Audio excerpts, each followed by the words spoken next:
los alumnos se dan cuenta de que un profesor dice algo A y que el otro profesor dice B, y que los alumnos en esa época, segundo estadio, ¿no? Segunda etapa, se dan cuenta de las diferencias, o sea, que hay diferencia entre profesor A y B, pero piensan que uno está bien y el otro está equivocado, o que uno es el capo y el otro es el chanta, ¿eh?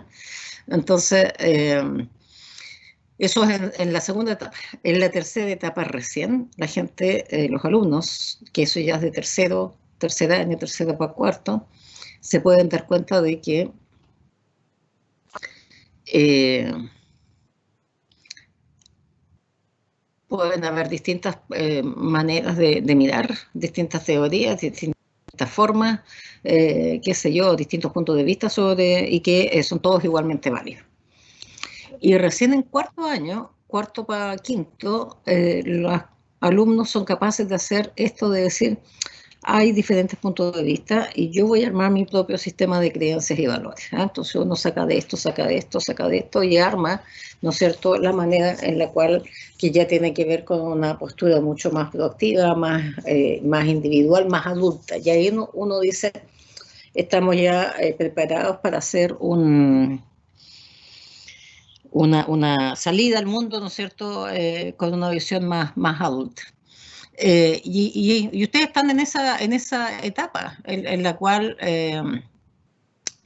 uno puede, ¿no es cierto?, empezar a mirar y decir esto sí, esto no, esto me acomoda, esto no me acomoda, esto me parece bien, esto otro no me parece bien. Voy a tomar esto, voy a tomar Profesora, esto otro. disculpe, ¿Sí? buenos días. Es que no está grabando la clase para Es que los... todavía no parto, estoy haciendo la introducción.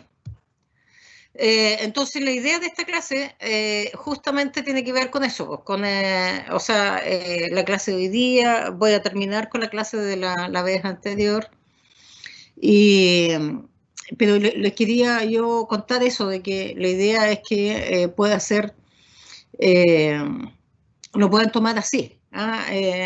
No es una clase para que se aprendan cosas, sino que la idea, ¿no es cierto?, de lo que yo voy a decir es una clase para que ustedes miren, vean cuáles son las posibilidades incluso de trabajar dentro del área organizacional, porque hay gente que siempre le gusta el área organizacional.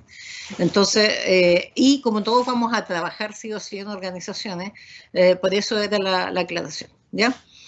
Entonces vamos a continuar con la clase pasada y, y vamos hoy día también a ver qué es lo que es la intervención organizacional, que es lo que yo les voy a pedir que ustedes realicen, ¿ya? Entonces aquí estamos con estos cambios en el escenario laboral, vimos varios ejemplos, ¿no es cierto? Eh, eh, Me voy a centrar aquí en adelante, que poquita en la mina de esta clase, porque lo que tenemos que ver son cambios en el trabajador. O sea, cuando ustedes hagan y planifiquen una intervención, ustedes tienen que tomar en cuenta lo siguiente, ¿ya?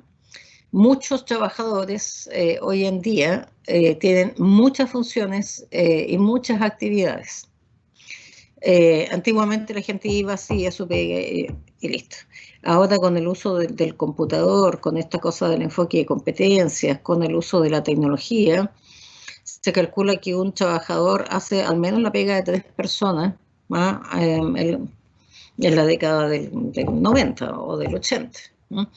Entonces, ¿por qué es importante esto? Porque uno dice, ya, voy a hacer mi planificación, voy a hacer mi capacitación, qué sé yo, y en realidad los trabajadores van a estar hasta aquí y van a decir 8 cosas más que tenemos que ir. Entonces, si uno no es capaz de presentar un buen, eh, un buen proceso, por ejemplo, de capacitación, la gente se aburre, la gente se va, reclama, evalúa mal, en fin. Y lo más importante es que no se logre lo que usted pensaba hacer con la capacitación, ¿no? Por ejemplo, si usted hace una intervención en salud mental, uno no logra aliviar la salud mental del trabajador, ¿no? Ahora, a mí me ha tocado eso y me ha tocado harto. ¿En qué sentido? En que me ha tocado de todo. O sea, gente que teniendo capacitaciones en su hora de trabajo, digamos, a su trabajo sigue exactamente igual, que es lo que suele pasar, y entonces igual tiene que hacer la misma cantidad de trabajo en menos tiempo, y si no se alcanza, tiene que hacerlo en sus horas extras, ¿no? Entonces, básicamente la capacitación, la intervención, lo que uno va a hacer, bien ser, entre comillas, casi un castigo o más trabajo para el trabajador. Me ha tocado eso y me ha tocado también una vez que yo llegué a hacer una capacitación en una empresa que se hizo en un muy buen lugar, con un desayuno apoteósico todas las mañanas. Empezábamos tempranito a las 8:30 hasta las 10 todas las mañanas. Y yo estaba feliz porque dije yo, mire, qué bueno que pues, se les da un desayuno, ¿no es cierto? Y empezamos a trabajar. Y la gente igual estaba así media reticente, el ambiente no estaba muy bueno. Y empiezo a preguntar y ellos empezaban a trabajar a las 10. O sea, el empleador los había hecho ir 2 horas antes fuera de su trabajo, ¿no es cierto?, a esta capacitación. Esas cosas suelen ocurrir y entonces uno tiene que tenerlas más o menos claras. Lo otro es que el trabajador tiene mayor confianza en sus logros. O sea, si uno le dice, mire, usted podría hacer las cosas así, el trabajador hoy día les va a decir, no, pues a mí me gusta hacerlo así porque a mí me resulta así y yo lo he pescado, lo he investigado y así es. Ya hace 20 años atrás le van a decir, ¿cómo se hace? Hoy en día le van a decir, mire, ¿sabe qué? Entonces lo que usted y lo que uno tiene que presentar en una intervención tiene que ser muy bueno, ¿ya? Y lo otro que nos ayuda es que son trabajadores que están muy adaptados a los cambios, ¿ya? Entonces tienen gran capacidad de adaptación a los cambios.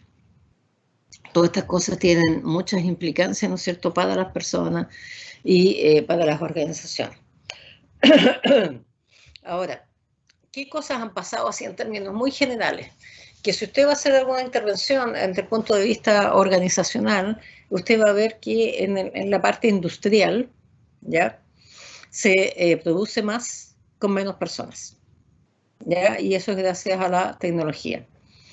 Entonces, ¿dónde se ha expandido la oferta de trabajo? En el área de servicios, que es donde estamos nosotros, ¿ya? A mí me ha tocado ir a ver, por ejemplo, no sé, en el norte de México, empresas, particularmente una empresa de gaseosas muy conocida, que era una empresa que suministraba esta bebida a casi una parte importante del sur de Estados Unidos, y bueno, y algo quedaba ahí en México. Así que entenderán que era una cuestión gigante, pero ojos, tenía 20 empleados. Yo me quedé impresionadísima y eso fue hace varios años atrás. 20 empleados. Entonces, imagínense una planta gigante en que uno entra y no hay nadie adentro. Nada, nada, nada, nada. Habían 6 personas por turno, una persona en la puerta, habían 2 personas en la sala de control y habían 3 personas dando vuelta en la fábrica por si alguna botella se atascaba en el sistema, para que la persona de control decía atasco, no sé, por tal parte, entonces la persona iba y lo demás era todo automático, desde en que llegan estas cosas así para las botellas que se inflan, se llenaban, se tapaban, se etiquetaban, se embolsaban, ¿no es cierto?, salían y se iban depositando, digamos, en un lado. Todo automatizado, ¿no? Lo otro que ha pasado es que el empleo se ha vuelto más sofisticado, o sea, los empleos en general tienden a ser mucho más intelectuales que materiales, ¿ah? Hay mayor aporte de información, ¿no es cierto?, por tecnología, software, y hay mayor automatización y robotización de los procesos industriales. Todo esto que yo estoy hablando, que ustedes conocen, ha llevado a un montón de científicos en el área laboral a pronosticar el fin del trabajo, ¿ya? O sea, se supone que en varias décadas más, ¿no? No va a haber trabajo, ¿no? La gente no va a trabajar. La gente, ¿por qué? Porque todos estos empleos se van a hacer de manera automática. Lo otro ¿Profe? es que, dígame. ¿A qué se refería con esto de que el empleo es más sofisticado? Porque tiene que conocer más cosas, pues manejar más cosas. Antes uno podía decirle a alguien, no sé, pues, córtame el pasto. Y nosotros, por ejemplo, acá tenemos gente que todavía va y corta el pasto, qué sé yo, en fin.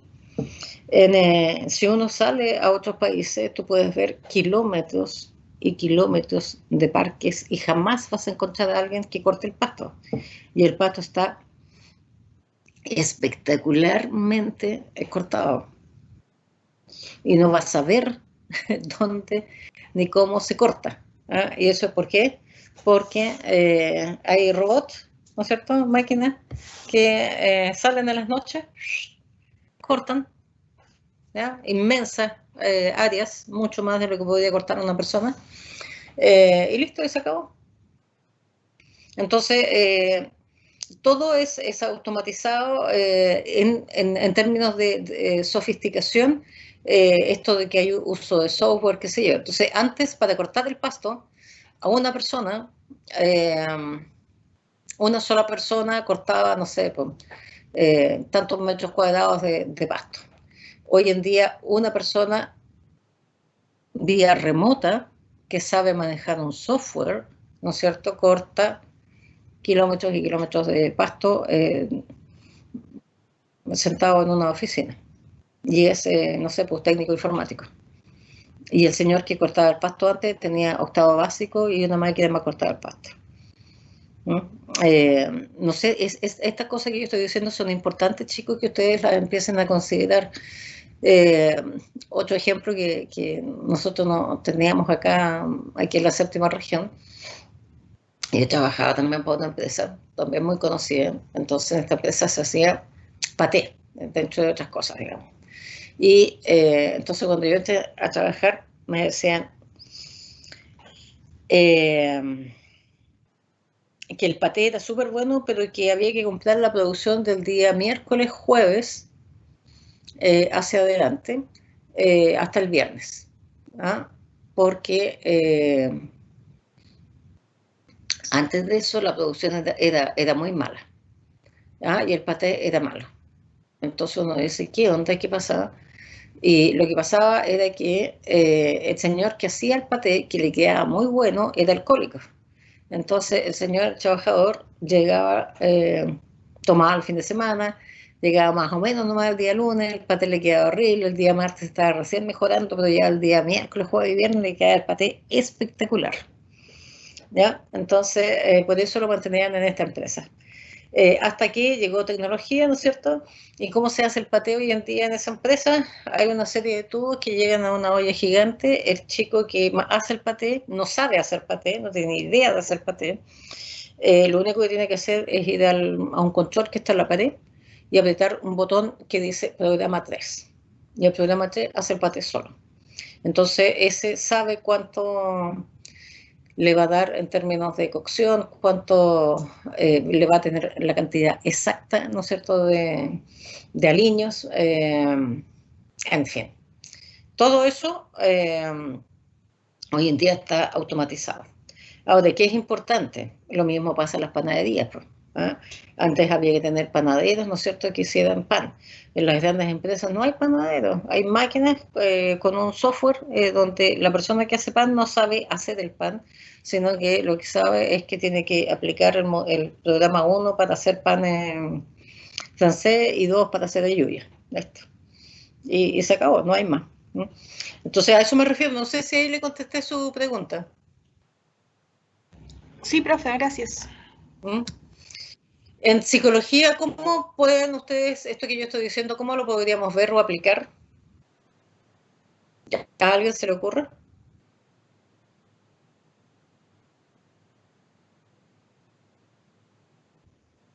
¿Cómo, profe? ¿Cómo se hace? ¿Cómo va a ser esto en psicología? Porque yo estoy hablando de gente que hace paté, de gente que corta el pasto, en fin. La utilización de las herramientas que se están generando dentro de la pandemia, por así decirlo, es un cambio de mercado notable y es una actualización con respecto a la forma y el uso de las herramientas que tenemos actualmente. Antes teníamos un Ok, modelo presencial, un box, y esas eran herramientas que nos facilitaban la pega de generar un vínculo con el paciente. Ahora nosotros tenemos que sí. actualizar nuestros conocimientos y nuestras herramientas para poder utilizar un sistema virtual y un modelo Teams que ya es otro tipo de herramienta y actualizar nuestros conocimientos para poder hacer nuestra labor algo útil y vendible para lo que es el sistema, por así decirlo. Ok, pero para nosotros poder trabajar como psicólogos, ¿ustedes creen que vaya a pasar esto que yo estoy diciendo? O sea, ¿va a llegar un momento en que la persona que haga de psicólogo no sepa de psicología?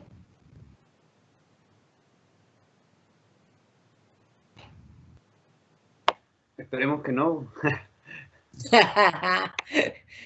Claro. Ahora, ¿por qué no?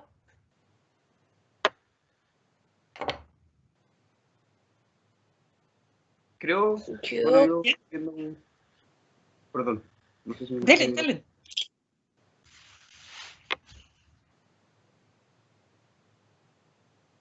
¿Por qué no? Creo que para intervenir en psicología es necesario tener como un conocimiento básico de los modelos o cómo hacer diagnóstico o cómo plantearte dentro de lo que es una terapia para no romper los límites éticos, por así decirlo, o Ya, los principios de beneficencia, maleficencia. Como que hay mm, que tener como una base claro, académica, por así decirlo, para poder ejercer como psicólogo, como claro. profesional, por así decirlo, una capacitación previa. Dentro de cualquier área debería ser así para mí, pero no necesariamente todas tienen que ser como una certificación o que no pueda existir como como la autogestión, por así decirlo, del aprendizaje, pero en el mundo laboral como que se respeta o se evalúa más el tema de una persona que está certificada. Ok. Sí, pero sí, sí. ¿Alguien más quiere decir algo? Estoy de acuerdo con eso. yo ¿Ya? creo que igual podría pasarnos a nosotros, en cierto ¿En qué? sentido de que se ha visto aún cómo va avanzando la tecnología a grandes rasgos, lo que se ha ido logrando perfectamente en 20 o 40 años más, podemos tener que sea capaz de entender emociones o tipos de terapia estándar hechas por robots o por, o por, o por algún mecanismo electrónico. Entonces, como va cambiando todo tan rápido, creo que nosotros Ujú. también tenemos que ir cambiando.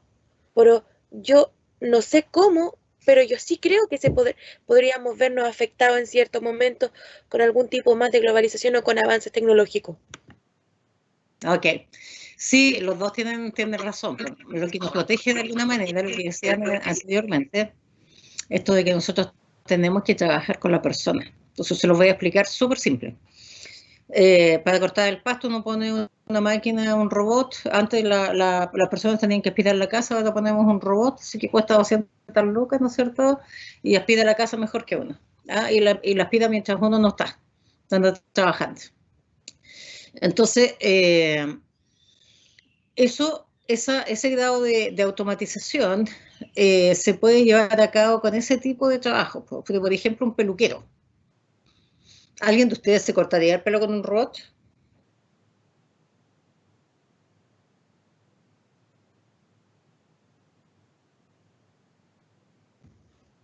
Al final todo depende, profe, yo creo, de la complejidad del software que tenga la Claro, máquina, porque hoy en día igual existen claro. opciones súper complejas y en algún momento quizás con el mismo tema de la psicología puede que alguna inteligencia artificial logre, bueno, al día de hoy ya se está viendo que puedan comprendernos incluso mejor de lo que nos comprendemos nosotros como seres humanos. Entonces, Entonces, claro, puede mm, ser, po. Entonces, claro, a eso vamos. Lo que retarda, uno podría decir retardar, ¿no es cierto?, en el área de servicios, esto, es que tenemos que coordinarnos con un otro y que se necesitaría mucha sofisticación para eso. Pero en psicología, por ejemplo, ya hay cosas que están demandando y que se demandan en el mundo y que las personas no somos capaces de hacerlo. Por ejemplo, leer el lenguaje no verbal. Ustedes saben que ahí, entonces se usa mucho en selección de personal, eh, y es sumamente complejo. O sea, uno como que araña, porque ni siquiera dice, mire, yo conozco la punta del iceberg. No, uno araña la superficie. Y pega unos arañazos en esa línea. Ustedes saben que ahí el fundamento es el siguiente. Ustedes saben que la conducta no verbal no miente. ¿Sabían eso, no? Entonces uno puede saber Sí, cuando la profe. persona está mintiendo o no, porque resulta que hay un patrón. O sea, a cada emoción hay un patrón de muscular, ¿no es cierto? Y contractura. ¿Qué significa eso? Significa que, por ejemplo, lo voy a explicar así bien simple. La risa falsa es esta. ¿Y por qué es esta? ¿Y por qué es falsa? Porque se activa este músculo que se llama cigomático. Entonces, ese músculo cigomático es voluntario, es de contracción voluntaria. ¿Ah? ¿No? Ustedes pueden hacer así. ¿Mm? Y la mayoría de los comerciales y todo eso aparece así. Yo cuando hacía clase de esto en psicología organizacional, eh, mostraba, no sé, comerciales, había uno del líder que era espectacular para poder mostrar esto, porque era así como la niña decía no sé qué, muy eh, seria, y al final que terminaba de decir su frase, hacía esto. ¿Ya? Entonces yo eso lo mostraba en clase porque ahí se veía súper clarito. Pero cuando uno está feliz, feliz de verdad, el auricular se contrae y esa contracción es involuntaria. Por lo tanto, cuando uno quiere saber si la persona, o no sé, con la que ustedes están conversando, se sonríe y de verdad, no sé, está interesada, le gustó el chiste o lo que sea, ¿ah? Y que de verdad está con ustedes entretenida y lo está pasando bien, ustedes tienen que mirar aquí cuando se ríe y no aquí nomás. ¿Ah? Entonces, ¿qué pasa con eso? De que uno dice, sí, pues en realidad uno aprendiendo todas esas cosas debería más o menos poder decir cuándo una persona está mintiendo o no. Porque esto además tiene que ver con los hombros, con, por ejemplo, si tienen los típicos estirones o este tipo de gestos, ¿no es cierto? O el subir la ceja. Por ejemplo, es típico que si alguien dice, oye, tú tomaste no sé qué cosa, hiciste esto, y el persona dice, ¿yo? Y sube las cejas así, está mintiendo. Porque la cara de sorpresa no incluye las cejas arriba, digamos. ¿Mm? Entonces, dígame. Pero en el ámbito de la psicología igual hay ciertas cosas que el aspecto humano no se puede como repetir, o sea, es irrepetible ciertas acciones, ciertas cosas que una máquina podría hacer. Por ejemplo, en el asunto en el lenguaje no verbal, claro que podríamos ayudarnos y sería mucho más factible, pero en otros aspectos como en la psicoterapia en sí, yo creo que la inteligencia artificial le falta ese aspecto humano que le da ese toque, por decirlo Eso así. es lo que estamos diciendo. Claro, a menos que lo que decían los compañeros, de que aparezca el día de mañana un software tan sofisticado que efectivamente sea capaz de reconocer, y que va a tener en su cabeza 50.000 teorías y uno maneja 20 nomás, por ejemplo. O a lo que yo iba con el ejemplo que estoy dando. Nosotros podríamos saber 2, 3, 5, 20, 50, 100, 200, ¿no es cierto? A lo mejor interpretar contracciones faciales para decir, mira, sí, de verdad está triste o de verdad está alegre o qué sé yo. Pero solamente la cara tiene 40 músculos y los patrones, ¿sí?, de contracción de estos 40 músculos, de qué músculo se contrae con qué, da como resultado 10.000 expresiones, solamente en la cara. Por lo tanto, obviamente se postula de que una persona, un psicólogo común y corriente, no es capaz de interpretar todas las expresiones faciales y las microexpresiones, ¿no es cierto?, que podrían darse en una persona. porque solo en la cara hay 10.000, pero sí lo puedo hacer en software. Entonces, en psicología ya hay más o menos este tipo de cosas. Lo otro donde uno ve es que cuando yo empecé a trabajar en selección de personal, por ejemplo, yo tenía que tomar los test, yo los tenía que corregir, yo tenía que hacer el informe, yo tenía que hacer todo.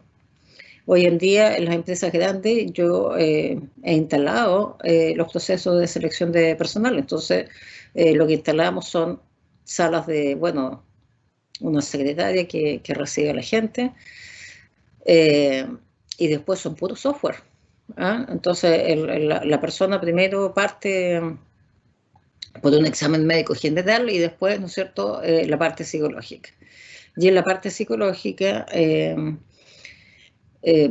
contesta test en un computador, o sea, se mete en una sala llena de computadores, junto con otras 20 personas, y ahí contesta un test y el mismo software manda a la central y me dice que, no sé, pues fulanito terminó el test, ya lo contestó y me lo entrega listo y corregido, y con el informe hecho. Entonces uno ve, no sé, pues yo una mañana veía 30 personas. ¿No? Si ustedes quieren ir a sacar, ¿cómo se llama? De estas cédulas para manejar profesionales también. Pues, entonces el psicotécnico es súper sofisticado. ¿No? De hecho, lo ha tomado una enfermera. Entonces ya hay, nosotros ya tenemos esto. ¿No? Los test cada vez, imagínense cómo, ustedes que conocen, cómo ha evolucionado, ¿no es cierto? Y va evolucionando, no sé, por los test de inteligencia. Pero imagínense las variaciones culturales en el trabajo, que es otra de las variables. ¿Qué pasa si el día de mañana hay una ley que dice que en realidad es súper discriminador estar midiendo la inteligencia a las personas? Y se prohíbe. ¿Qué opinan? ¿Podría ser o no? ¿Cómo, profe? ¿Qué pasaría si el día de mañana sale una ley que dice que medirle el potencial intelectual a alguien es sumamente discriminador y que no se debería hacer y se prohíbe? ¿Podría ser eso? Totalmente, profe. De hecho, hoy en día estamos en una época en la que es extremadamente común que esas cosas pasen. Entonces, nosotros tenemos, ¿qué es lo que yo estoy tratando de hacer con todas estas preguntas y mostrarle estas cosas? De que hay cambios en el mercado laboral que siempre han habido y siempre van a seguir existiendo. ¿Ah? Y acuérdense que los cambios sociales son así como cíclicos. ¿Ah? Después de un tiempo se vuelve un poco a lo mismo y se retrocede, pero no de la misma forma, se va avanzando y así.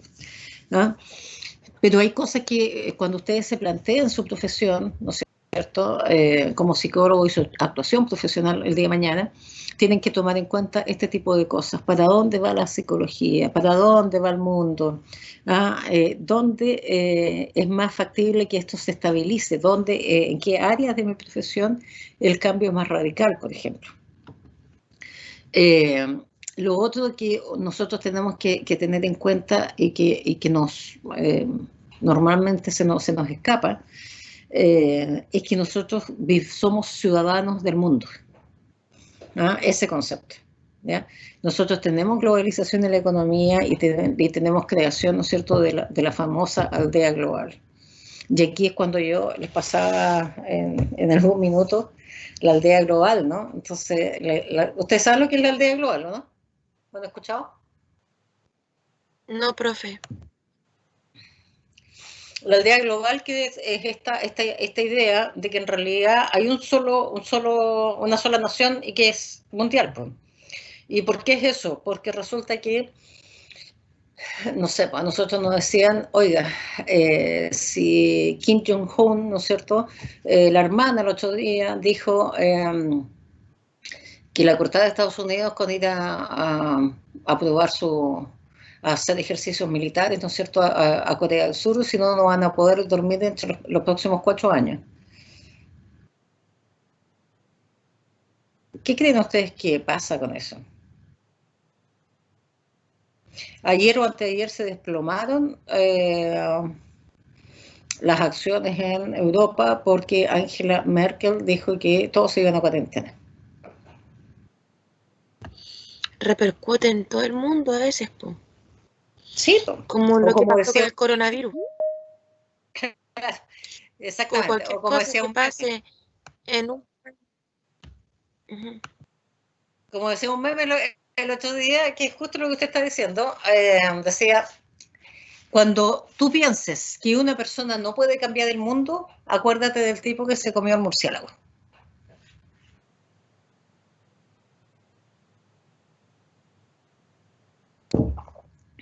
Entonces, Sí, pues el aparece cambio. sí, po. Entonces aparece una enfermedad en los chinos y estamos todos encerrados. ¿Ya cuántos miles de kilómetros hasta China? Mucho, mucho, mucho. Entonces, ustedes tienen, ojo, y esa es una invitación que yo hago, véanse las noticias, vean, sepan qué está pasando en el mundo. ¿Ah? ¿Por qué? Porque uno sabe que lo que esté pasando allá va a repercutir acá. ¿No? Entonces, finalmente, voy a tener más empleo, menos empleo, voy a poder salir a trabajar, no voy a poder salir a trabajar. Todo eso no son variables chilenas, eso son todas cosas globales, mundiales. La aldea global, incluso, entonces, este concepto de que todo el mundo, en el fondo, es una sola nación o una sola aldea, ¿no? Y la aldea global era de que se había hecho, y esto que les voy a decir es súper importante, y quiero que lo pesquen y le den vuelta. Se hizo el siguiente ejercicio, manteniendo todas las particulares, las mediciones, ¿no es cierto?, del mundo, manteniendo todas las características, ¿no es cierto?, se bajó la población mundial a una aldea de 100 personas. Entonces, ¿cuáles eran las características de esta aldea? ¿Ya? Cuando se hizo. El 60% no sabía leer ni escribir. Y solamente los 60 personas de estas 100 de esta aldea estaban dedicadas solamente a comer. ¿Ya? El 60%. O sea, estamos hablando de que 60 personas de estas 100 no sabían leer y escribir y solamente sus esfuerzos estaban dedicados a poder comer en el día. Personas con... eran como 30% de las personas que tenían instrucción formal, o sea, que habían ido al colegio y todo eso. Y adivine cuál era el porcentaje de personas a nivel mundial que estaban en la posición en la que usted se encuentra en este momento, o sea, accediendo a educación superior y con acceso a tecnología, o sea, a un computador, ¿no es cierto?, que en este minuto puede ser un teléfono. ¿Qué porcentaje del mundo, en esta aldea global de 100 personas, qué porcentaje está en esas condiciones? El 1% o menos, quizás. Exactamente, el 1%. Por lo tanto, usted es una persona en el mundo que es privilegiada. Y eso es lo importante, que me interese que usted lo sepa.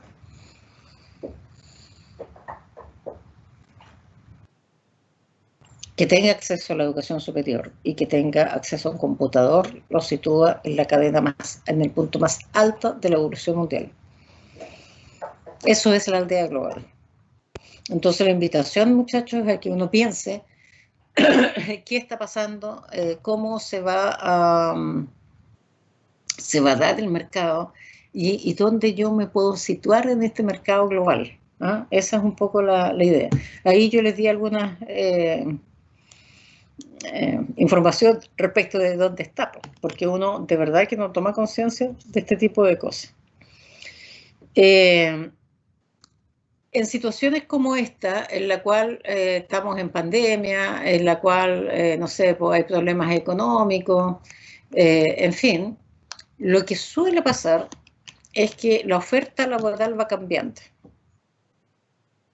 Entonces, en este continuo del mercado de recursos humanos, entre la oferta de los candidatos y la demanda de las empresas, ese continuo va variando, ¿ya? Y eso también es importante que ustedes lo vean. Por ejemplo, cuando uno entra a estudiar psicología, ¿para qué entraban a estudiar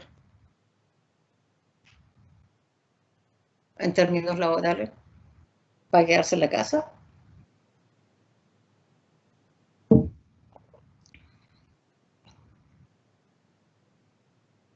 ¿O todos entramos a estudiar? Para conseguir un trabajo, pues, que relacionado al área que queríamos estudiar y que nos gustaba. Claro. Con... Entonces, fíjense que cuando uno va a la universidad y se forma siempre en el norte, no en toda la gente, yo conozco gente que estudia porque quiere estudiar nomás, pero la gran mayoría de las personas va a la universidad y estudia porque quiere encontrar trabajo en esa área. Porque dice, bueno, de todas las áreas en las cuales yo me podría ocupar, trabajar y ganar la vida, me gusta más esta área y si tienes la opción, uno estudia. Sin embargo, fíjense que el mercado va cambiando mucho. Entonces, mientras más ofertas educacionales hay, eso significa que hay mayor abundancia de candidatos, ¿ya? Pero también podría darse de que haya un repunte en alguna área y haya escasez de candidatos. Entonces, por ejemplo, un tiempo en este país se abrieron un montón de clínicas y faltaban enfermeras. Después cambió la ley, ¿no es cierto? Y todas las empresas grandes tenían que tener un prevencionista de riesgo, así que faltaban prevencionistas de riesgo. Años atrás, también se abrió, ¿no es cierto?, esta nueva ley de educación donde empezó a considerar psicólogos dentro de los colegios. Entonces, imagínense la cantidad de colegios que hay en este país, la cantidad de psicólogos que se necesitaban. Entonces, ahí uno podría decir que se da esta cosa entre escasez de candidatos o abundancia de candidatos. Llega un minuto en que se copan estas áreas de trabajo, pero se siguen produciendo candidatos. Entonces, ahí o se abren otras áreas laborales o qué es lo que pasa. Entonces, ¿qué es lo que pasa cuando estamos en una o en otra situación? ¿Ya? Cuando, por ejemplo, hay mucha demanda de profesional de las empresas y poco profesional, ya ahí se hace mucha inversión de reclutamiento para atraer a los candidatos. O sea, a usted le dicen, oiga, véngase a trabajar con nosotros, le pagamos más, tiene todos estos beneficios, tiene un empleo estable, y son las típicas cosas que las empresas ofrecen. ¿Ya? Y cualquiera que tenga el título sirve. Entonces la selección es más flexible, es menos rigurosa, las empresas tienen muchos beneficios sociales, de salud, de cosas así como créditos, cabañas de veraneo, en fin. Las ofertas salariales son más altas y los mecanismos para retener al personal también. ¿Ya? Entonces se trata de promover a la gente también dentro de las empresas para que haga carreras funcionarias. ¿Qué pasa al contrario cuando hay mucho candidato y pocas ofertas de empleo? Entonces ahí la gente ya no invierte tanto en reclutamiento, o sea, hay menos pega para los psicólogos. En ese sentido, los criterios son mucho más rígidos. En fin, lo que pasaba en las universidades, pues, de que uno no alcanzaba a terminar el doctorado y ya tenía ofertas para trabajar en un montón de partes porque faltaban doctores. Hoy en día los doctores andan, ¿cómo se llama? Sin pega. Entonces, como ahora hay más doctor, ya no basta para echar, por ejemplo, a la universidad con ser doctor. Ahora tienes que ser doctor con publicaciones y con un proyecto bajo el brazo, si no nadie te contrata. Lo mismo va a pasar en otras áreas. Entonces los criterios de selección se vuelven mucho más rígidos. ¿Ya? ¿Por qué? Porque hay gente. Entonces las empresas, las organizaciones aprovechan de meter la mejor gente posible, ¿no es cierto?, adentro. Las ofertas salariales además son más bajas, nadie entrena, o sea, por ejemplo, no te mandan a formarte, ¿ya? Porque si había escasez, yo digo, ya, es que venga un psicólogo nomás total aquí, lo mandamos a hacer un magíster, lo mandamos a hacer esto, lo mandamos a hacer lo otro. En cambio, ahora no, eso, mira, si no viene bien formado, ¿para qué lo vamos a contratar? Si hay gente formada afuera. ¿No? Entonces, hay menos inversión en beneficios sociales y hay mucho reclutamiento externo. O sea, si por ejemplo alguien se va, jubila, para reponer eso, no se va a usar a alguien de la misma empresa, sino que se va a buscar a alguien afuera. En eso estamos en términos de cuál es la situación laboral y qué son las cosas que habría que tomar en cuenta y saber, ¿no es cierto?, en qué estamos hoy en día, y así es como está el mercado laboral. Comentarios, ¿qué les ha parecido esto que conversamos hoy día?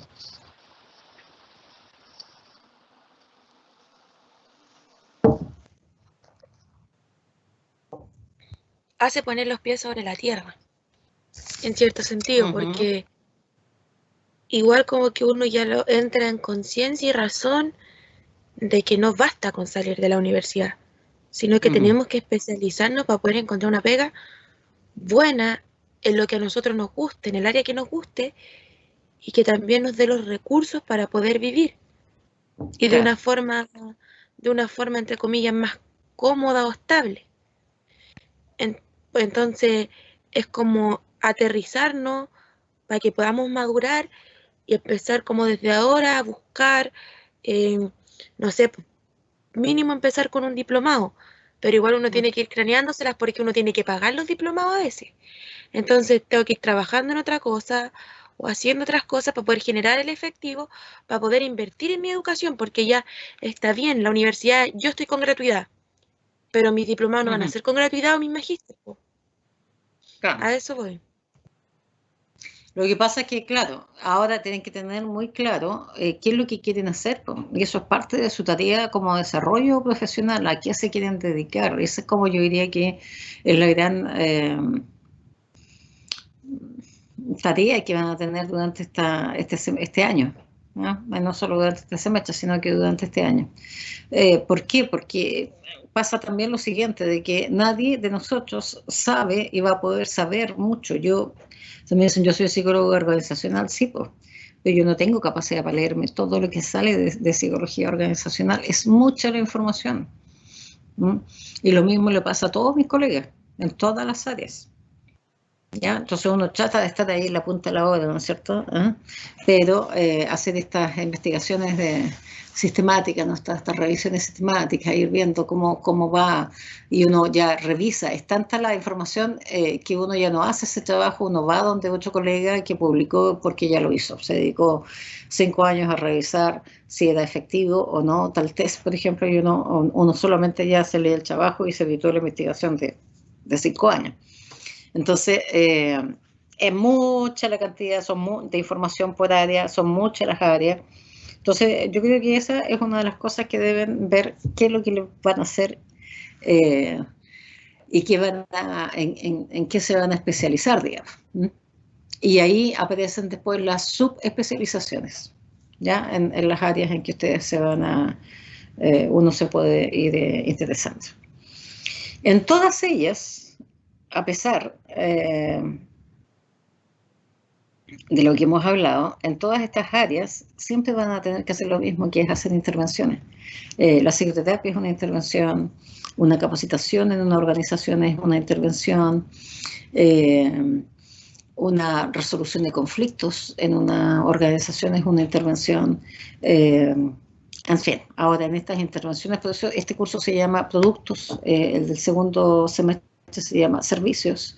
Entonces uno puede, por ejemplo, en la parte organizacional, el segundo semestre, ustedes pueden aprender un servicio, que es, no sé, selección de personal o entrevistas.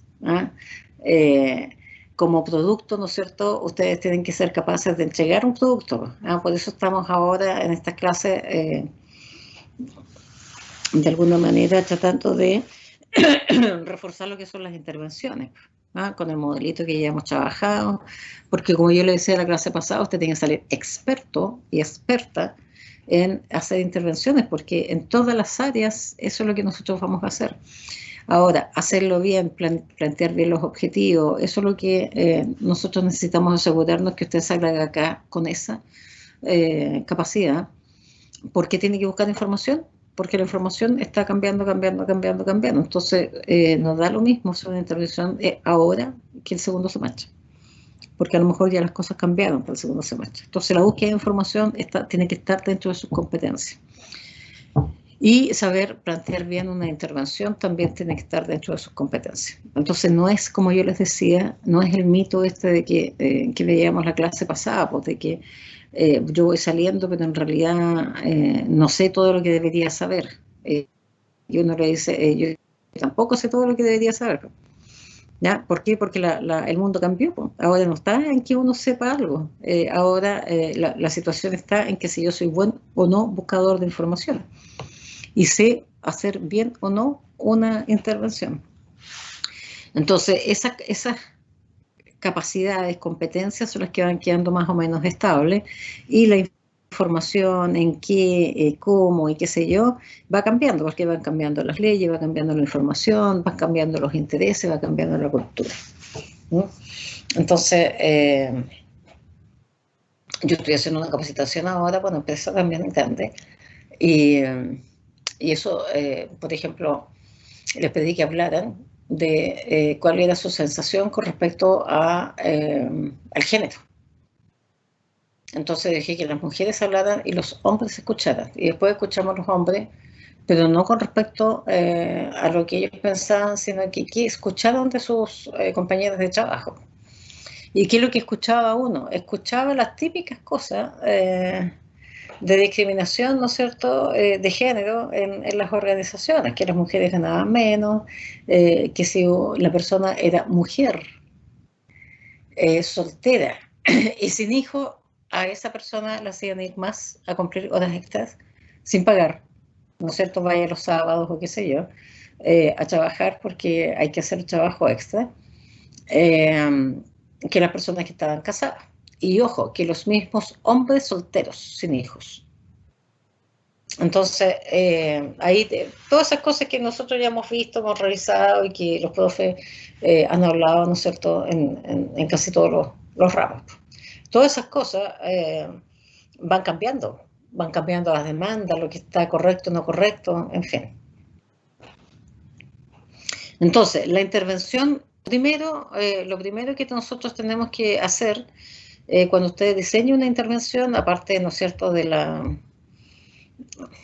que tengamos que manejar bien cómo se hace, cómo se plantea el objetivo y todo eso, es saber qué estamos haciendo. Y para eso está dedicada la clase de hoy día, ¿ya?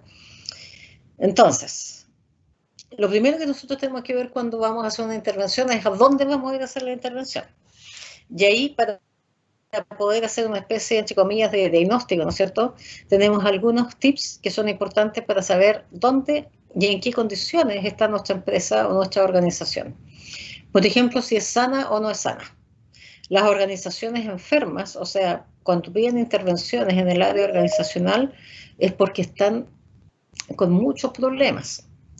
¿Ah? Entonces, o porque hubo un cambio de tecnología, o porque necesitan capacitación, por lo tanto, o porque aconteció algo. Por ejemplo, yo hacía mucho intervención en crisis en organizaciones durante muchos años.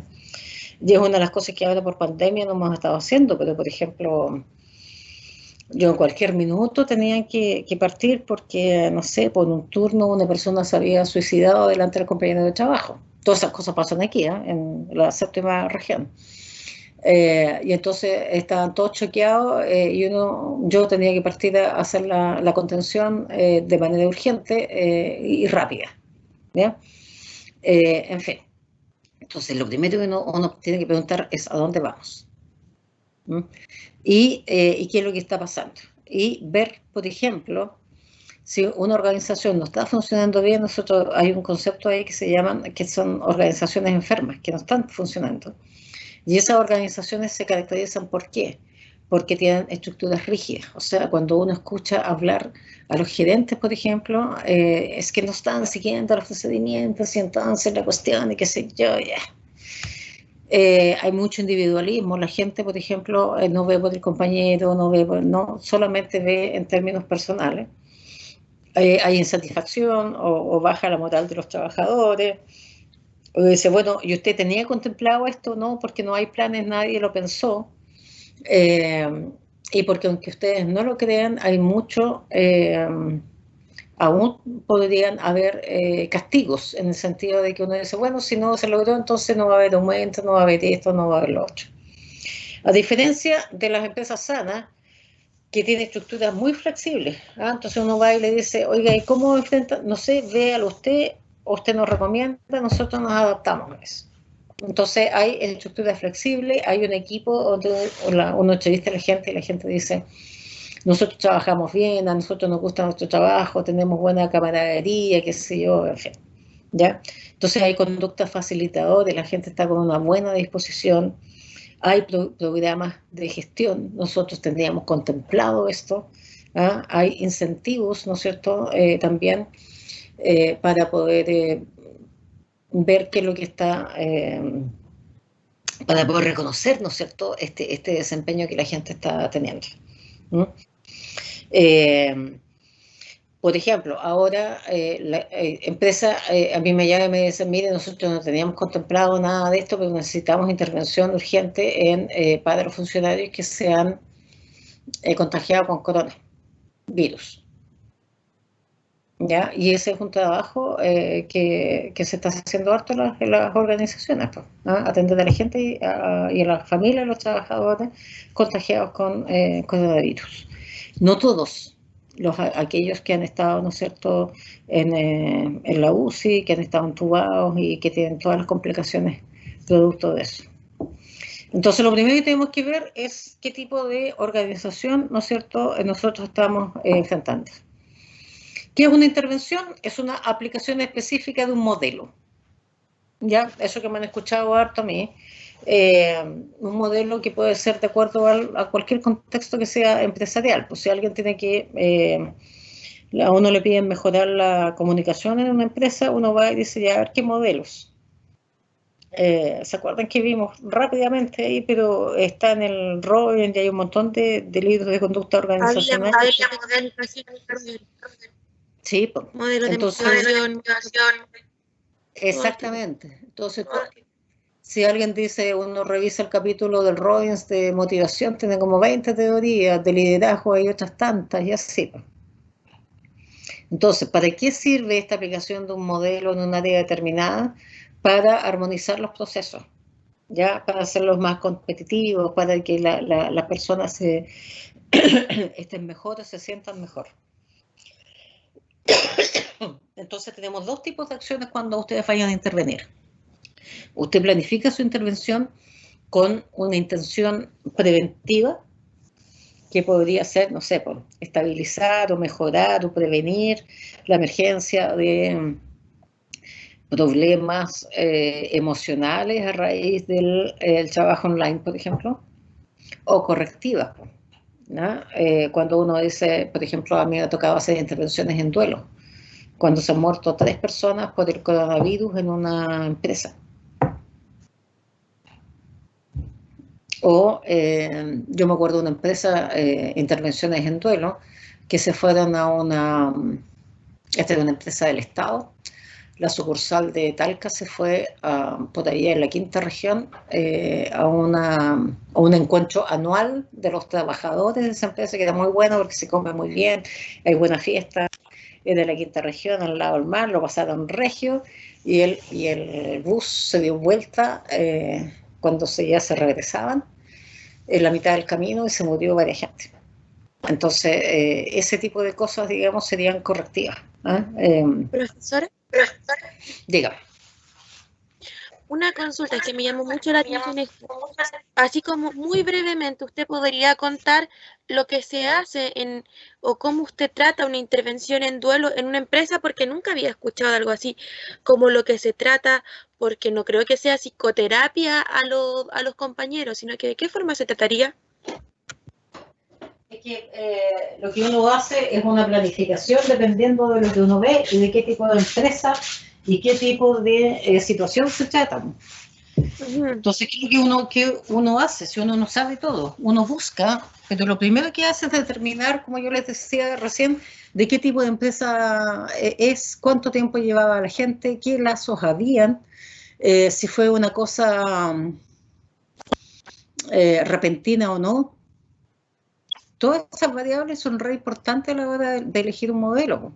Entonces yo con toda esa información voy, me meto en la base de datos y veo qué es lo que más es el modelo que más se presta para este tipo de situación a la que yo estoy enfrentando, y los modelos van a ser distintos, ¿no?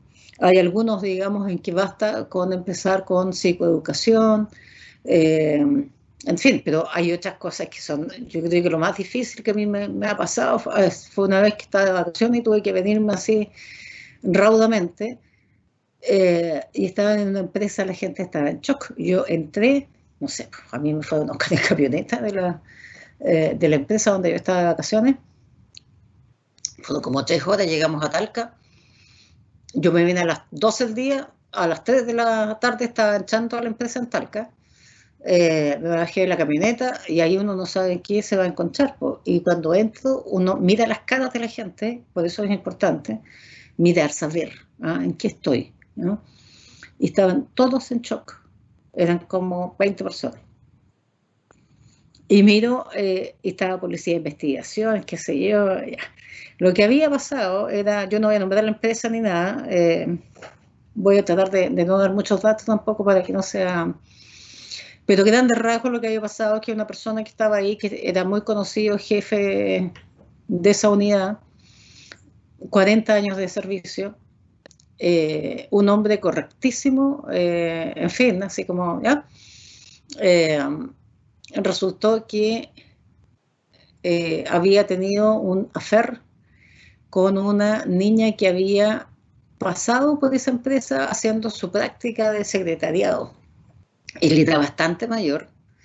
Y lo que pasó fue que fruto de este affair la niña había quedado embarazada, entonces la niña lo contactó y le dijo, y él le dijo que no, que nada que ver, y qué sé yo, y que la cuestión, y que él está casado, y sus hijos, y todo lo demás. La cosa es que ella finalmente lo demanda por paternidad, y a él lo obligan a hacérsela, ¿no es cierto?, ¿cómo se llama esto? La cosa tiene un nombre. ADN. Sí, como el ADN, qué sé yo, y efectivamente le da el padre de la guagua. Y el día que sale el resultado, la gente en la oficina lo único que sabe es que él estaba rato en la mañana y que a las 12 del día sale, que fue cuando me llamaron a mí, y que no sabían nada, y a las 2 de la tarde habían pillado muerto este gallo de un balazo. Oh, qué duro. No, eso no es lo duro. Lo duro es que desapareció ella con la guagua. Y fue de locos buscar en la oficina, porque había que hacer 2 trabajos, contener a la gente y buscar datos para poder pillar a esa guagua y a esa señora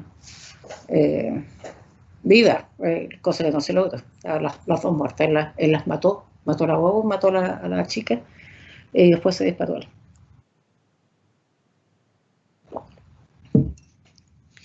Esas cosas, aunque ustedes no lo crean, chicos, pasan en la vida real.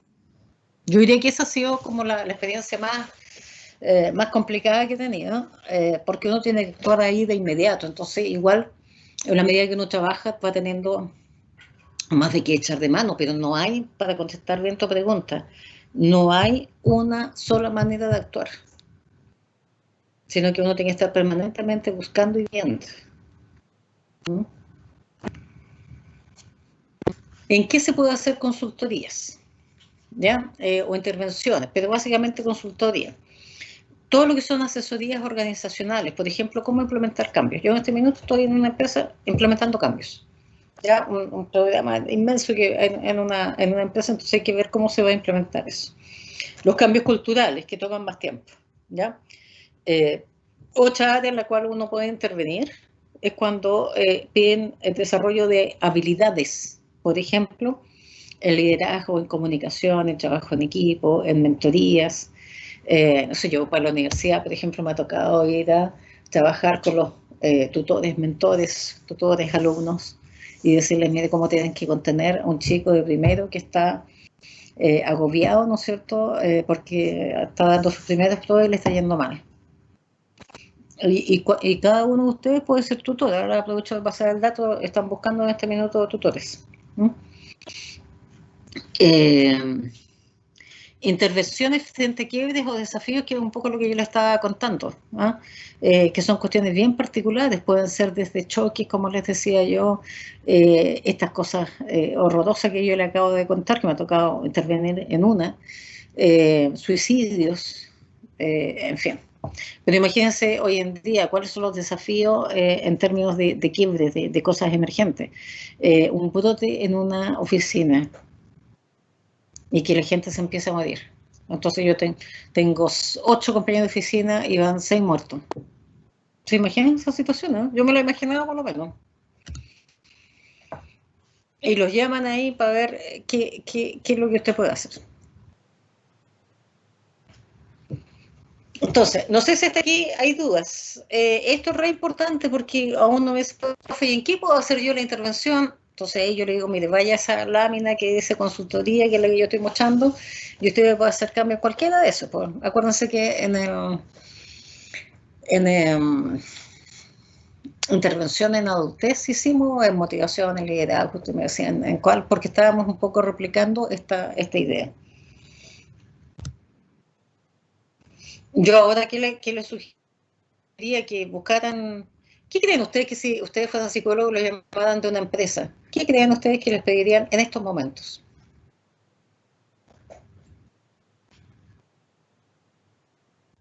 Manejo de estrés. Ya, perfecto. ¿Qué más?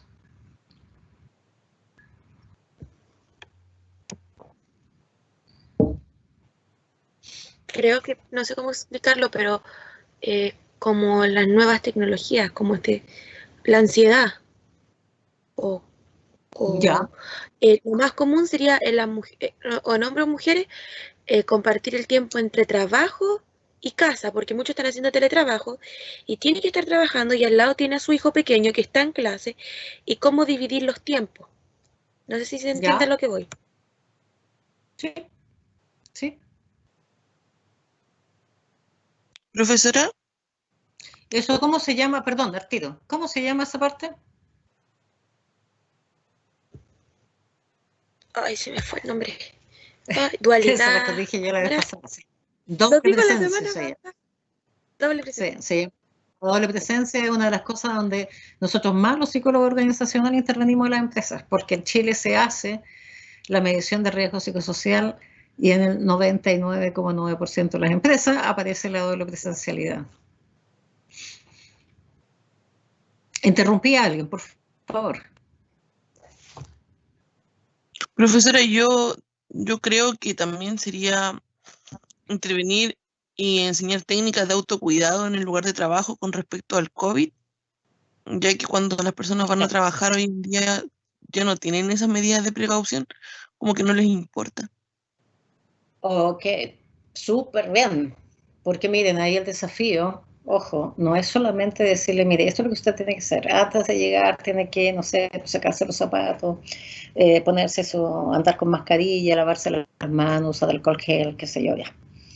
Yo, por ejemplo, con mi supervisado de práctica profesional este año, lo que hice fue justamente generar protocolos para el COVID, por ejemplo, que esta empresa no tenía. Fue una de las cosas. Tuvimos que hacer la normativa interna de la empresa. Otras veces toca hacer los diccionarios de competencia, otras veces nos piden las evaluaciones de desempeño, a veces selección de personal o descripciones de cargo. Y además todas las intervenciones que ustedes han nombrado. Trabajo en equipo, estrés, en fin. Lo que tú nombras especialmente no es solamente eso, de dar el protocolo, sino que es cómo hacer que esa gente que está reacia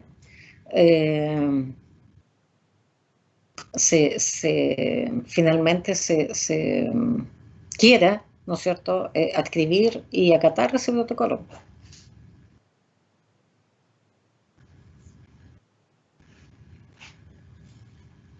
Profe, no sé cómo explicarlo, cómo sería, pero mismo ya acá yo tengo una prima que trabaja en una empresa de salud en salud estatal, y no empresa, sino que trabaja en una organización del Estado. Y dice pues que el problema y lo que se ha tratado de ver es cómo hacer que ellos tienen un compromiso, porque no sé si usted sabe, pero pongamos los que trabajan en salud como en SAP o en servicio de salud, tienen que dar el ejemplo de normas de salud por el COVID. Igual ellos dicen el miedo porque compañeros igual van a pubs o estos bares que abren igual que abrieron en fase 2 y que no se debería hacer, o no se debería, pero tampoco cómo le obligo a esa persona que ya está totalmente estresada con todo esto a que no haga cosa o que no se pueda distraer. Entonces están como como en ese conflicto de que unos tienen miedo, que los que se están cuidando, que no salen para nada, pueden ser contagiados por estas otras personas que salen a lo mejor y que suben fotos, pero estas otras personas también tienen que estar estresados, que necesitan salir.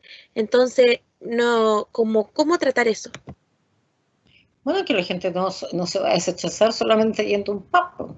Había que cambiar seguramente la noción de comunidad, porque ahí el problema tiene que ver con una cosa que también hablamos la clase pasada, y que son los procesos de individuación.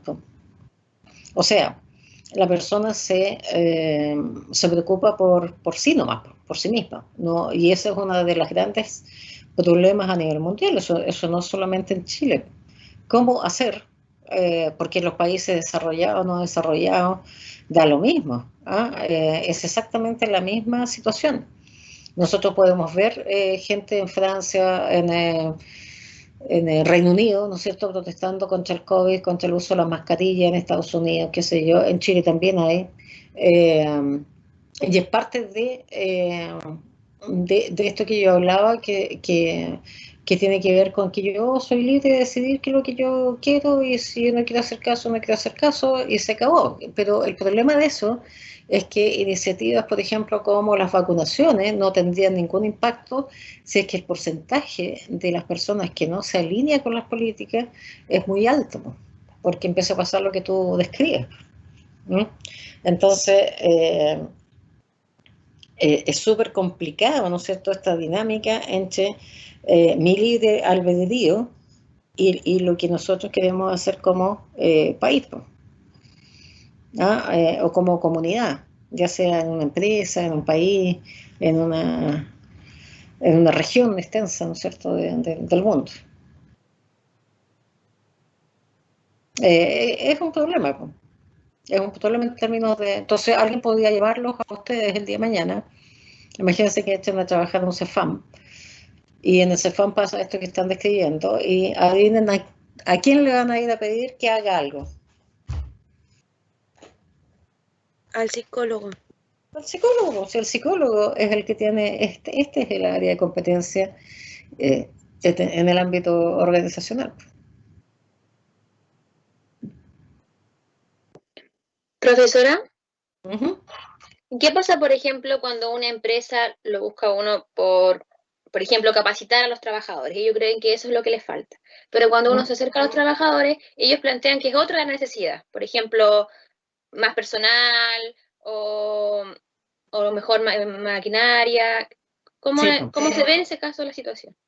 eso siempre diría que a mí no me ha tocado nunca, pero puede darse, de que lo que dice la empresa, que es lo que necesitan, es lo que realmente se necesita. ¿Ya? Y es como, yo cuando hago clases de esto cuento lo siguiente. Una vez yo estaba en mi casa, 9 de la noche, empezaban las noticias, y estaba tranquilísima. Me puse a mirar las noticias, y el medio me llamó la atención porque pasaron una noticia de acá de Talca, o sea, de la región, no era de Talca. Y dos cabras peleando, sí, pero que se mataban en una plaza. Y suena el teléfono a las 10 de la noche y me dice: mañana tiene que ir a intervenir a todo este liceo, profesores, directores, qué sé yo. Eso fue un día jueves de la noche, por ejemplo.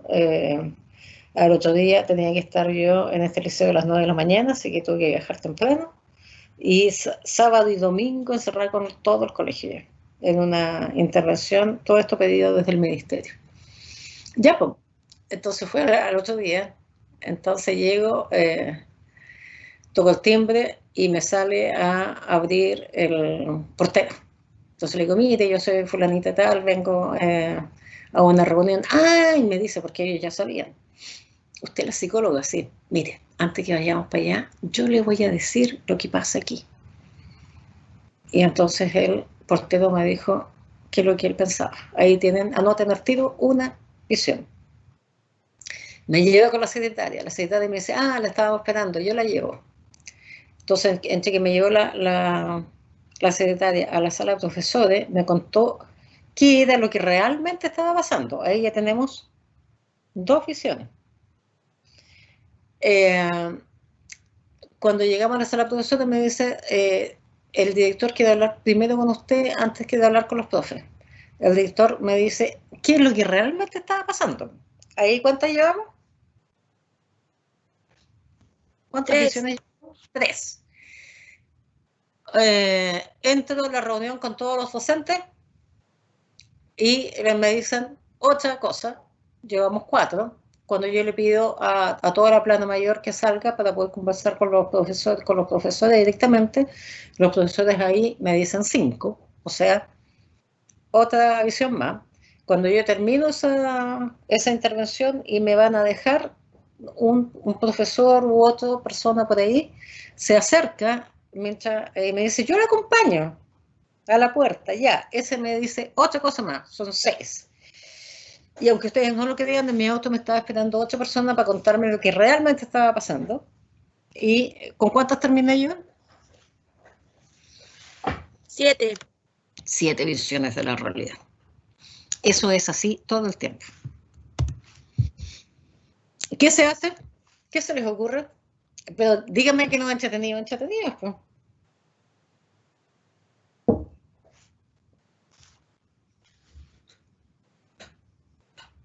Lo que se podría hacer es como, no sé, es como tomar en cuenta todas las visiones y ver lo que tienen en común y lo que se diferencian. Por ejemplo. Porque cada ¿sí? uno, porque obvio que van a haber puntos en común y hay gente que obvio desde su perspectiva, desde su mente o como es, le pone más atención a ciertos detalles que a otros detalles. Pero la otra persona le va a poner atención a detalles que la otra persona no lo hizo. Pero también hay que tener cuidado con tantas visiones de no eclipsarse, yo creo.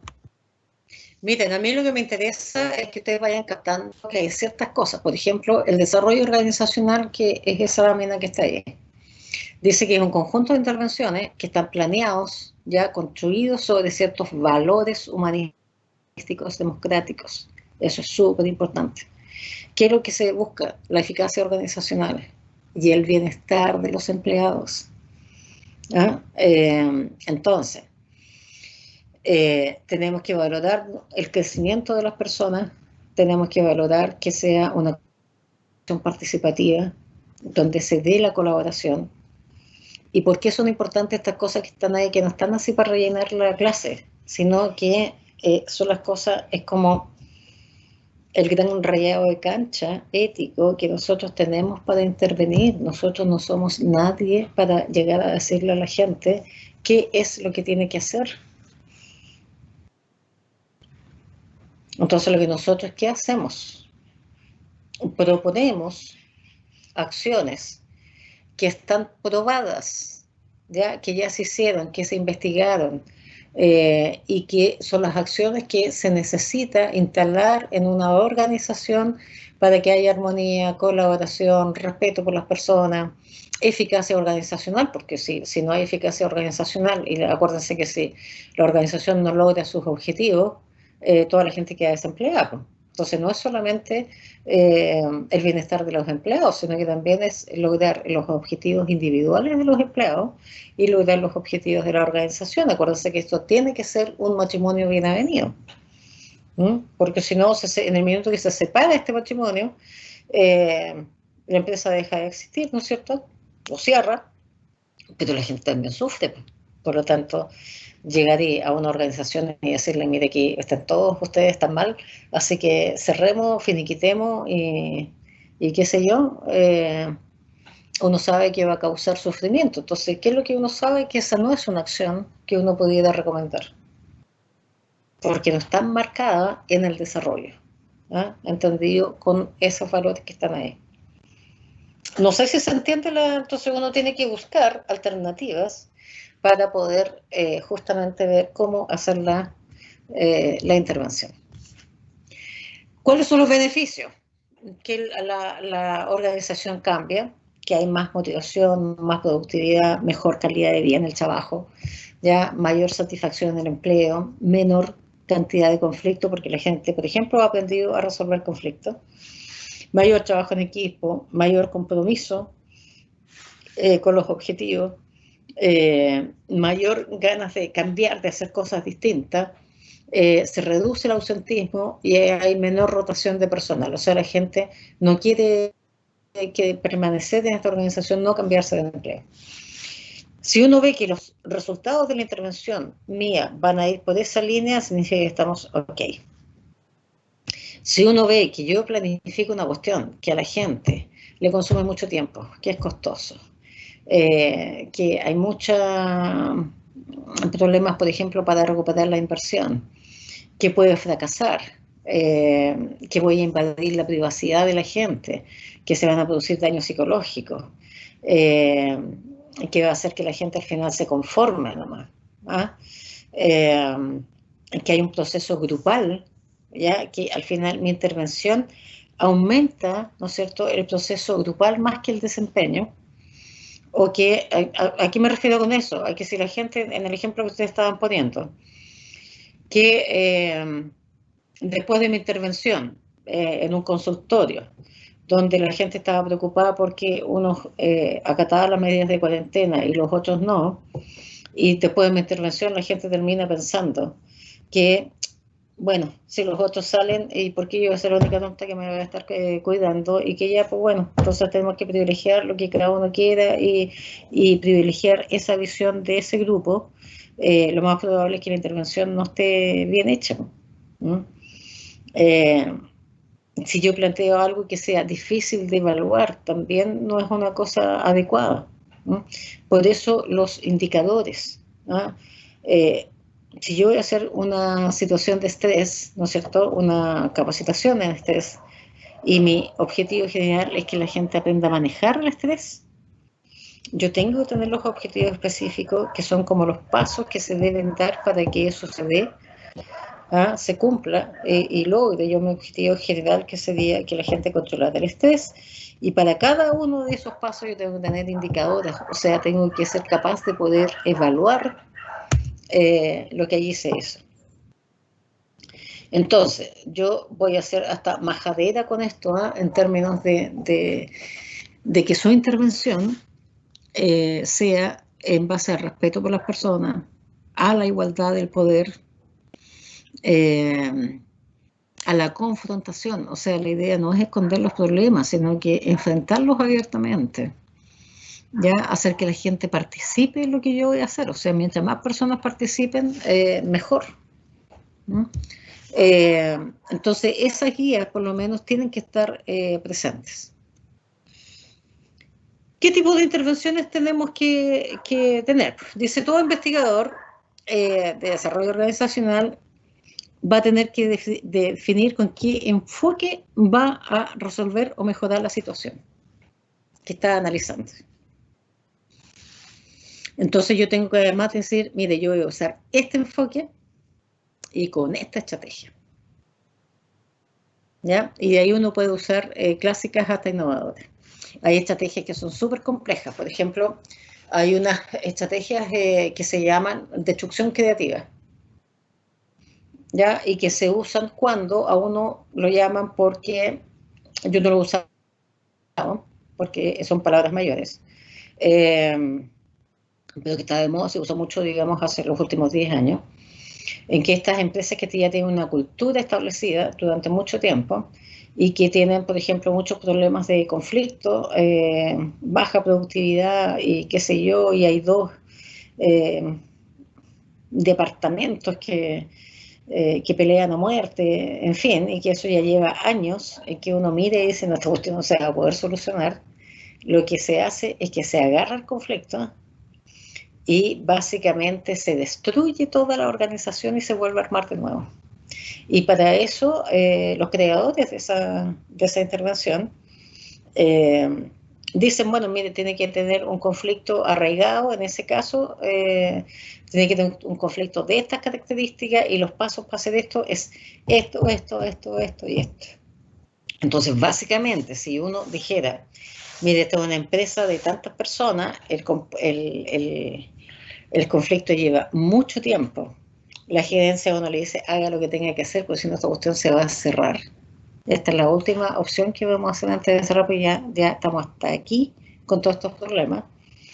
Si realmente a alguien, consultor, llegaran a pedirle, a encontrarse con todo ese elemento que yo estoy proponiendo, entonces uno dice, aquí la destrucción creativa es lo que se recomienda. Y ahí se tira todo, se parte de cero, se destruye todo y se empieza a armar todo de nuevo. ¿Ya? Entonces, si ustedes me dicen, ¿y cómo lo hace? ¿Y cómo hace duelo? Va a depender, pues. Si la muerte fue accidental, si fue una muerte, no sé, por pandemia, si fue una cosa, cuántos son, cuánto tiempo llevaban, todas esas variables son re importantes para elegir el modelo con el cual uno va a intervenir. ¿Ya? Entonces, aquí yo no me sé todos los modelos, ustedes tampoco se los van a saber, por eso es tan importante la capacidad para buscar información. Por eso la base de datos que nosotros tenemos y a la cual ustedes tienen acceso y van a seguir teniendo acceso después que salgan, es tan importante porque de ahí uno saca las cosas, no las saca de Google. Bueno, hay intervenciones, por ejemplo, a pesar de lo que yo he dicho, hay áreas. O sea, uno dice ya, a ver, esta es una intervención tecnoestructural, significa que tiene que intervenir haciendo un análisis, tanto interno como externo, del recurso material que tiene una empresa. O sea, maquinarias, equipos, en fin, a mí me ha tocado una o dos veces en una empresa grande, muy conocida por todos, en que había muchos amputados. Y claro, esta es una empresa que usa unas tremendas guillotinas para cortar papeles. Y entonces uno tiene que meterse, y es divertido porque uno se mete casi así como yo digo, disfrazado, porque hay que meterse con casco, con chalecos, con zapatos de seguridad, y uno tiene que ir mirando todo, cómo están colocadas las maquinarias, ¿no es cierto? Y tiene que ir viendo cómo se genera la producción. Ahí uno se topa en estas cosas tecnoestructurales mucho con el trabajo de los ingenieros. Y hay software que son especializados para hacer esto. Y entonces uno dice, no sabe que la guillotina está mal puesta aquí, tiene que ir en ese lugar y tiene que estar puesta a este grado, ¿no es cierto?, de instalación y no este otro. La persona, ¿dónde echamos los psicólogos ahí? La persona que esté en ese puesto tiene que ser una persona que, y ahí uno dice, tenga atención plena, qué sé yo, en fin. Entonces puede ser alguien donde está estrictamente prohibido que sea un cabro joven, por ejemplo, que ande con audífonos escuchando música, porque ese va a terminar sin manos, sin piernas, sin nada, porque la atención para estar ahí tiene que ser plena. Entonces, no puede ser alguien más de 50 años tampoco, porque uno sabe que después de eso empieza a fallar un poco la atención. Entonces, tiene que ser entre los 30 y los 40 y tanto, muy estructurado, y ahí es donde vienen las características de personalidad. Entonces nosotros ahí podemos ayudar, ¿no es cierto?, y ver qué tipo de persona, en qué tipo de orden, con qué tipo de características de personalidad, ¿no es cierto?, son los más adecuados para desarrollar ese tipo de trabajo. Intervención en administración de recursos humanos, aquí implica planear, organizar, desarrollar, coordinar, controlar, todo lo que implique desempeño eficiente de las personas dentro de una empresa. ¿ya? Que es otra línea de trabajo. ¿Ya? Entonces aquí uno tiene que ver cuáles son las motivaciones y con qué tipo. ¿Se acuerdan de algo pasé yo, pero lo pasamos muy rápido, acuérdense que tenemos 4 clases nomás? En motivación hay programas de pago por desempeño. Entonces yo les decía de que de repente uno puede instalar o proponer en una empresa que se pague un sueldo base más un incentivo por producción. Y si el incentivo por producción es muy bueno, ¿no es cierto? Muchas veces duplica o triplica el sueldo base. Eso la gente normalmente está súper feliz trabajando y no pierde tiempo ni siquiera para ir al baño. ¿No? Hay otro tipo de organizaciones en las cuales el dinero no es suficiente. Y entonces uno dice, mire, esta persona necesita trabajo estable, por ejemplo, que es una de las variables que en Chile más se valora. ¿No? Después que haya reconocimiento de las empresas. ¿No? Y el reconocimiento no es que venga el gerente general a darle unas palmaditas a la espalda, sino que tiene que ver con el reconocimiento de sus jefes inmediatos en sus lugares de trabajo. Entonces ahí hay todo una manera de funcionar, y hay tristes realidades, pues que uno muchas veces se guarda cosas para no decirle, que yo nunca decía en clase, y que me gustó mucho cuando vino el Benito Baranda, que hizo yo no sé si les tocó a ustedes eso, ¿no? Hace un par de años. Ya, el Benito Baranda lo dijo. Dijo ahí que yo me quedé gratamente sorprendida.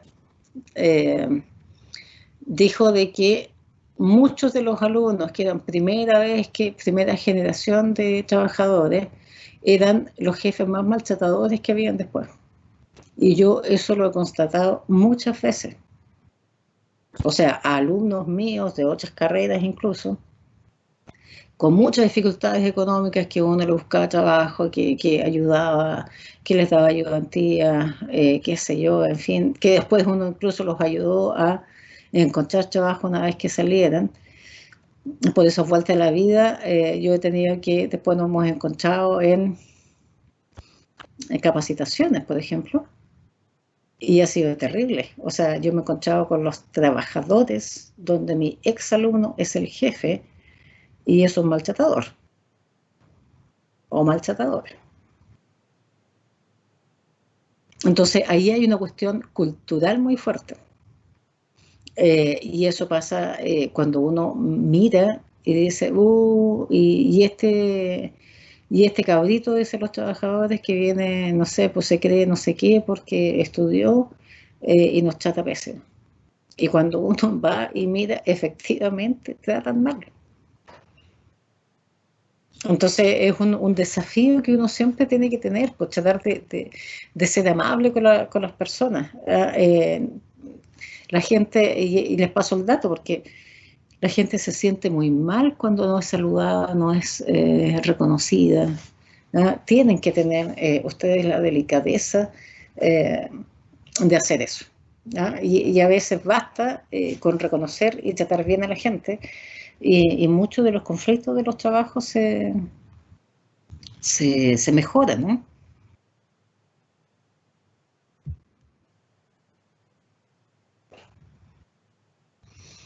Ya estamos en la hora.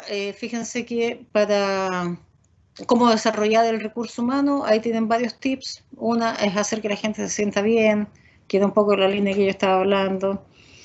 No hacer quedar a los demás las cosas que no te gustaría que hicieran. Fíjense que le estoy hablando cosas que son muy generales de manejo de casa, ¿no? De valores. ¿Ah?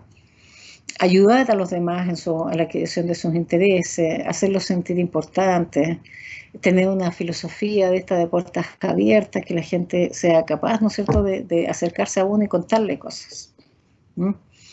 En fin, ver si la organización proporciona calidad de vida, ¿ah? Si las personas se sienten bien trabajando en el fondo.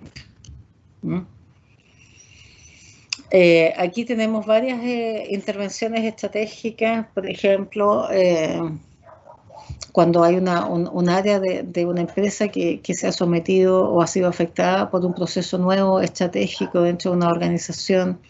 Entonces uno tiene que ver, lo primero que tiene que pedir es cuáles son los indicadores de funcionamiento, qué artículos prioritarios hay en el plan estratégico, qué ocurre en el medio ambiente, ¿ya? ¿Qué es lo que quiere la gerencia? En fin.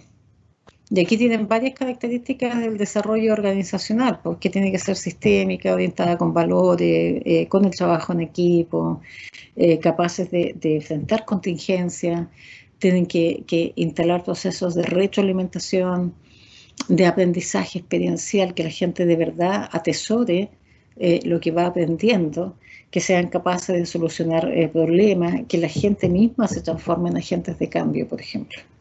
Todo eso que está ahí va a orientar muy bien el trabajo. Si bien yo no le voy a poder decir, este es el modelo con el cual usted va a trabajar, pero sí usted dice, el modelo que yo tengo para trabajar, ¿me permite hacer todo esto que está aquí o no? Si no, uno va cambiando, ¿ya? Hasta que uno encuentra el modelo apropiado para lo que uno está haciendo. Y los pasos en el proceso de desarrollo organizacional son los siguientes.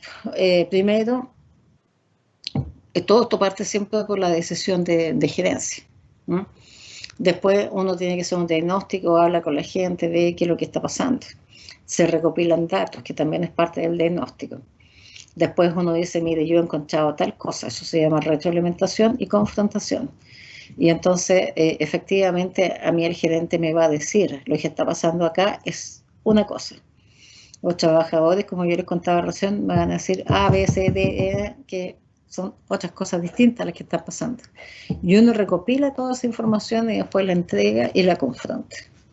Y una vez que se tiene una visión de la realidad, ¿no es cierto?, que se hace un consenso, se hace la planeación y se planea, ¿no es cierto?, básicamente cuál va a ser la solución del problema.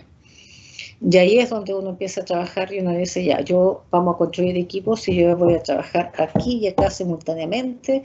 Y ahí todo eso depende de la estrategia y del modelo con el que uno va a trabajar. Y uno dice, aquí primero con este, después con este otro. Con esto voy a trabajar en esta línea, con esto voy a trabajar en esta otra línea. Por ejemplo, lo que se necesita hacer de acuerdo al problema. Lo importante es que haya un desarrollo intergrupal y finalmente hay que hacer seguimiento y evaluación, ¿no? Y nuevamente entonces esto vuelve a operar, pero más o menos esa es la secuencia, la lógica con la que ustedes deben pensar en una intervención. Aquí también hay pasos, por ejemplo, percepción de un problema, se consulta a un asesor, se recopila la información, se retroalimenta, se planifica, se vuelve a recopilar información, se retroalimenta, se hace un análisis del trabajo, se determinan objetivos, se determinan cuáles son las acciones concretas, ¿no es cierto?, que van a realizar, se revisa nuevamente el estado de las cosas, se vuelve a retroalimentar, en este caso ya a los clientes, y se analiza el trabajo, nuevo plan de acción, conducta de acción, y más o menos siempre es la misma secuencia hasta el infinito, digamos. Se supone que las organizaciones tienen que estar en este proceso de acción, ¿no es cierto?, constantemente. La intervención sistémica empresarial es cuando, si es sistémica, significa que es una solución para la empresa en general, la institución en general, y ahí uno dice, no, aquí hay que hacer un diagnóstico, una planificación, ejecución y evaluación de resultados. Esos son los pasos de mi intervención. Entonces, si ustedes se fijan después en la rúbrica que tienen, dicen cuál es el diagnóstico de la empresa, quién de la empresa, cuál es la necesidad que usted va a hacer, que corresponde al diagnóstico, la planificación corresponde a los objetivos, ¿no es cierto?, que usted va a hacer, la ejecución corresponde a las acciones concretas, la tablita que usted tiene que poner que va a hacer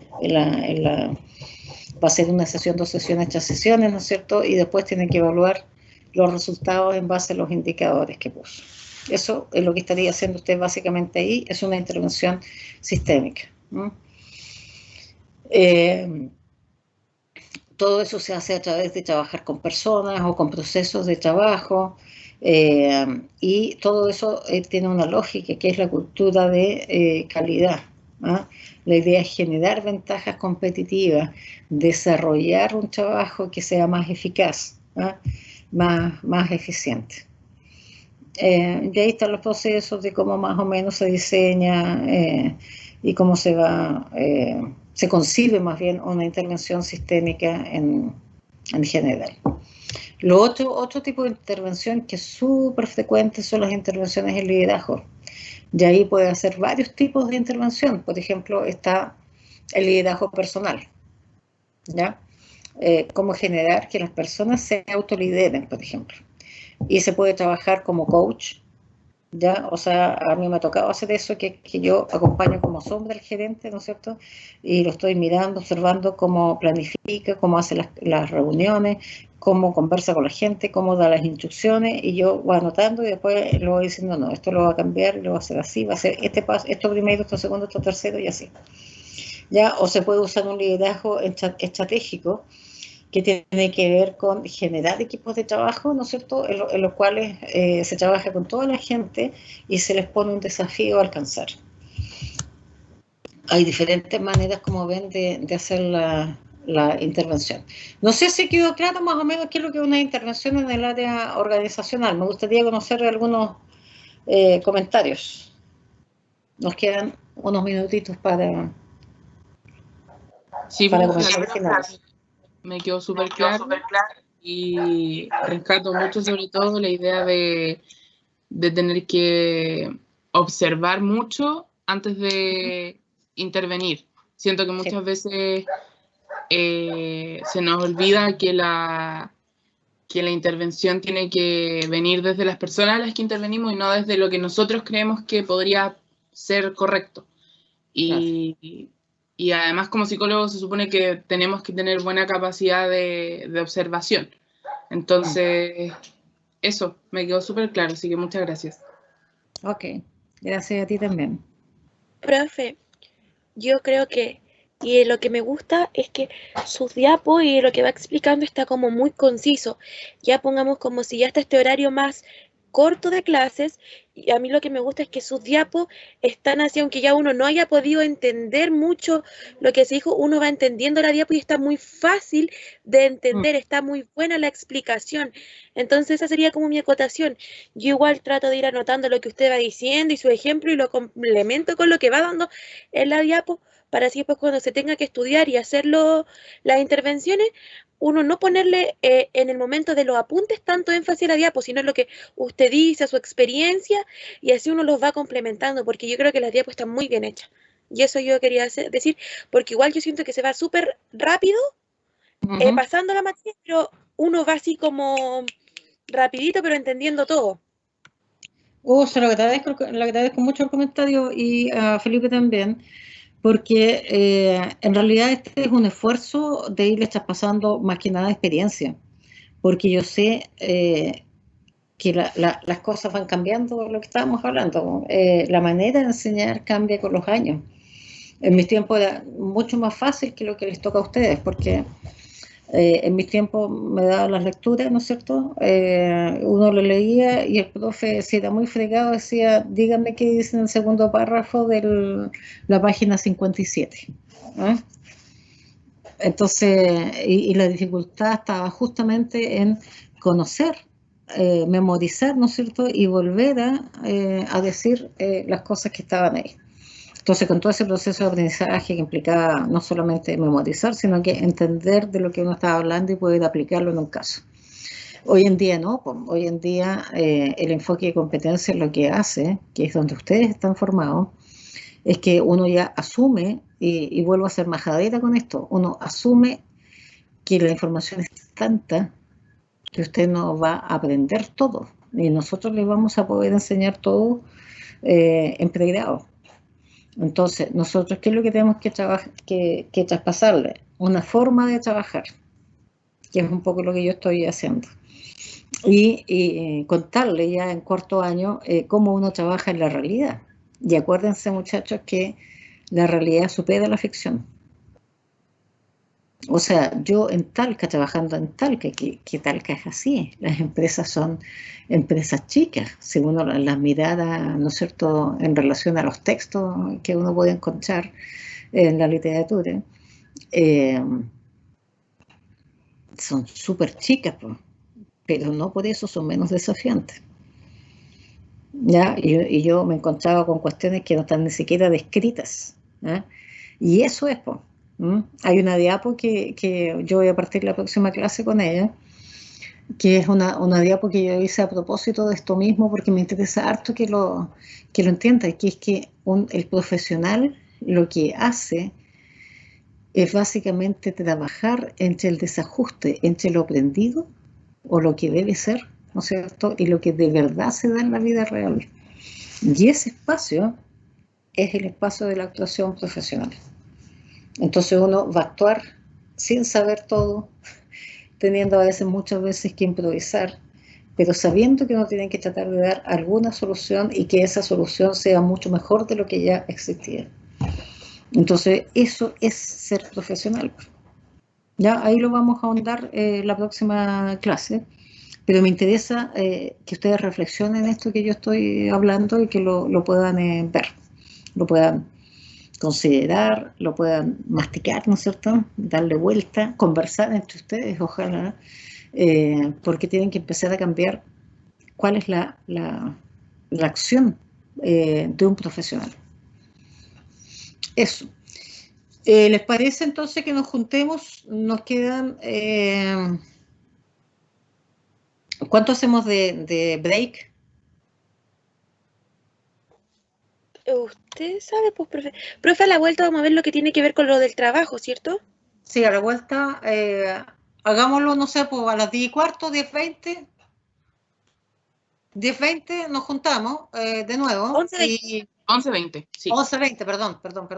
11:20 nos juntamos de nuevo y nuevamente revisamos la pauta del trabajo, la rúbrica que está subida, y yo voy a atender todas las consultas.